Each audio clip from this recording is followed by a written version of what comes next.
सोनामुखी, हरड़, मुलेठी जैसी अनेक जड़ी बूटियां और हजारों वर्षों का प्राचीन आयुर्वेदिक ज्ञान इस एक बोतल में समाया हुआ है। कायम टैबलेट, आपकी खुशियों का साथी। ऑस्ट्रेलिया के सिडनी में बॉन्डी बीच पर जो गोलीबारी हुई, उसके बाद से इजराइल पूरी तरह भड़का हुआ है। अपने दुश्मनों को ठिकाने लगाने के लिए जाने जाने वाला इजराइल बहुत ज्यादा गुस्से में है। इजरायली प्रधानमंत्री बेंजामिन नेतन्याहू ने यह बात पहले ही कह दी थी कि उन्होंने तो ऑस्ट्रेलियाई प्रधानमंत्री एंथोनी एल्बनीज से कई बार कहा था और उन्हें चेतावनी दी थी कि ऑस्ट्रेलिया की सरकार की नीति ऐसी है कि वो यहूदी विरोधी की भावना को बढ़ावा दे रही है। बेंजामिन नेतन्याहू ने इस हमले के बाद यह भी कहा था कि उन्होंने लगभग 4 महीने पहले ही ऑस्ट्रेलिया के प्रधानमंत्री को एक लेटर भेजा था, जिसमें उन्होंने चेतावनी दी थी कि तमाम यहूदी विरोधी भावनाओं को बढ़ावा देना ठीक नहीं है और उन्हें रोका जाए। लेकिन जब से यह घटना हुई है, उसके बाद से सवाल लोगों के मन में यह खड़े हो रहे हैं कि मिडिल ईस्ट में जा जाकर अपने दुश्मनों का खात्मा करने वाला इजराइल अब ऑस्ट्रेलिया में हुए इतने बड़े नरसंहार का जवाब किस तरह देगा। इसे समझते हैं। हमारे साथ विदेश मामलों के जानकार, शिक्षाविद और लेखक निपुण जी जुड़े हुए हैं, जो बताएंगे कि आखिर अब नेतन्याहू और इजराइल के दिमाग में चल क्या रहा है और कैसे अब वो इस हमले का जवाब दे सकते हैं। ऑस्ट्रेलिया में जो अटैक हुआ और खासतौर से जो ज्यूस कम्युनिटी को टारगेट किया गया, तो उसके अटैक के बाद ही आप देख रहे होंगे, चाहे वो इजराइल गवर्नमेंट की बात हम करें, इजरायली मीडिया की हम बात करें, वो लगातार ये बात बोल रहे हैं कि ज्यूस कम्युनिटी को टारगेट किया गया है। ये धर्म के ऊपर अटैक उन्होंने कहा। वो नहीं नाम ले रहे कि किसने अटैक किया किसने नहीं, वो सीधा इसको जोड़ रहे हैं किससे, कि ज्यूस कम्युनिटी पर ये एक रिलीजियस अटैक है, धार्मिक हमला है। तो ये बात स्पष्ट है कि इजराइल इस हमले को बहुत सीरियसली लेगा और सीरियसली ले भी रहा है।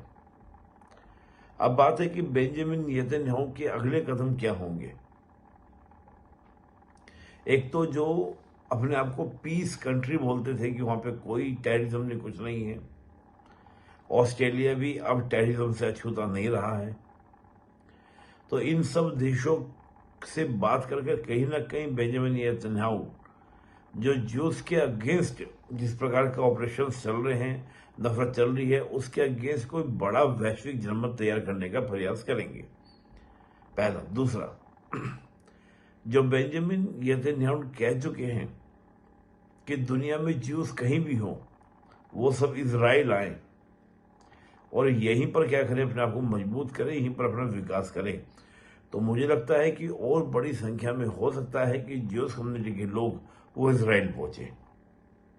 और तीसरा ये भी हो सकता है कि इजराइल जो है इंटरनेशनल ऑपरेशन चलाए कि जो किसी भी तरीके से ज्यूस के अगेंस्ट इंटरनेशनली कोई भी किसी भी कंट्री में एक्टिव ऑर्गेनाइजेशन है या लोग हैं, उनको ढूंढ कर चिन्हित कर उनके ऊपर एक्शन लिया जाए। तो मुझे 2-3 कदम देखने को मिलते हैं जो बेंजामिन नेतन्याहू के इस अटैक के बाद होने वाले हैं, जो मुझे संभावित लगते हैं। वहीं अब अगर कुछ आंकड़ों को देखें, जिसमें इजराइल से विदेश यात्रा करने जाने वाले जो पर्यटक हैं, जो अलग अलग देशों में जाते हैं, उनकी संख्या में कुछ इजाफा जो पहले हुआ था वो अब कम देखने को मिल रहा है। साल 2023 में 90 लाख लोग इजराइल से विदेश यात्रा पर गए। वहीं साल 2024 में 70 लाख लोग ही इजराइल से विदेश यात्रा पर दूसरे देशों में गए हैं। वहीं अक्टूबर 2025 की अगर हम बात करें तो 80 लाख लोगों ने इजराइल से विदेश यात्रा की है। इसी के साथ ही इजरायली पर्यटकों की जो पसंद है वो Greece, Cyprus, Italy, Hungary, Bharat, Thailand, तुर्की, स्पेन के अलावा अमेरिका भी भारी संख्या में जो लोग हैं इजराइल से वो घूमने के लिए जाते हैं।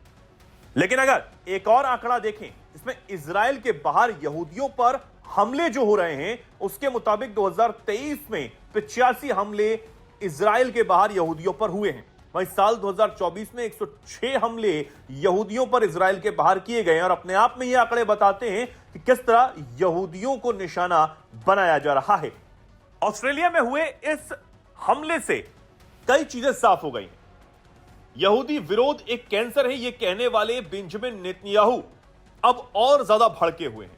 लेकिन अब सबकी नजर यही है कि अब इजराइल क्या कुछ कर सकता है और क्या अमेरिका भी उसमें उसका साथ खुलकर देगा।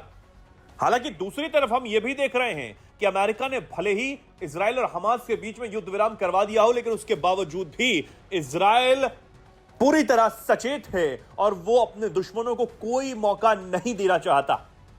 वहीं ऑस्ट्रेलिया में हुई इस घटना को लेकर वहां के प्रधानमंत्री एल्बनीज पहले ही इसे एक आतंकवादी घटना मान चुके हैं और इसकी कड़ी निंदा भी कर चुके हैं। लेकिन देखना होगा कि अब यहूदी विरोधियों पर ऑस्ट्रेलिया में किस तरह की कार्रवाई होती है।